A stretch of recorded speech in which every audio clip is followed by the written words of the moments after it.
collector. Le collector. Le collector.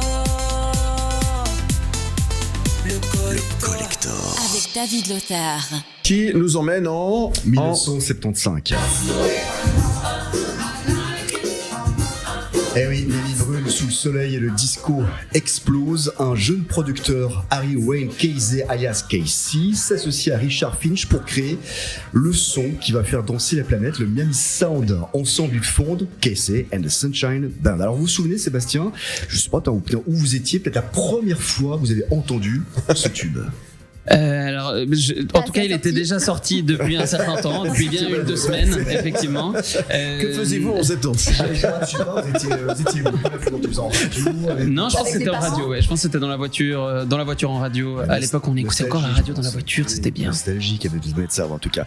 En tout cas, un tube intemporel après avoir offert à George Michael le tube Rock Your Baby. Peut-être que vous en souvenez également, je ne sais pas. En tout cas, ils se lancent dans leur propre aventure. Et là, bingo, That's the Way I Like It, débarque un concentré de groove, de basse chaude et de inoubliable. Je dis ça pourquoi? Parce que il y a un petit air de parfum de scandale avec cela. La version en fait originale est jugée pour l'époque trop sexuelle avec des et des gémissements suggestifs et du coup elle sera censurée pour la radio.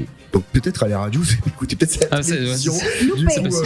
C'était sur une cassette. Le magazine Time parle alors d'un rock sexuel et même le révérend Jesse Jackson s'inquiète du danger moral du disco. Mais rien n'y fait.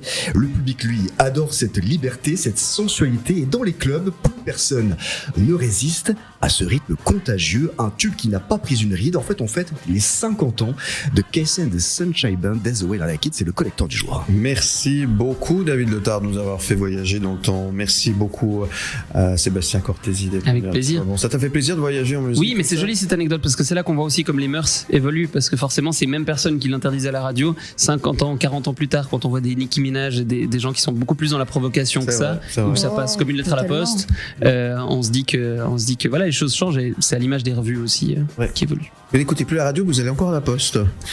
Je n'écoute plus rien en ce moment. Je n'écoute plus que mes factures, mais tout est super. Tout va bien. Merci Sébastien. Jusqu'au 5 janvier, ça se passe du côté de Lausanne au pavillon Naftul. Vous allez sur naftul.ch pour en savoir un petit peu plus. Il y a plein d'autres jolis spectacles. Donc, vous pouvez passer la semaine avec nous. À très bientôt. Merci. À bientôt. Bisous. Merci beaucoup Sébastien. Vous restez avec nous. On revient dans un instant dans le Grand Bazar. À tout de suite. Ne bougez pas, le Grand Bazar revient dans un instant sur TVN3.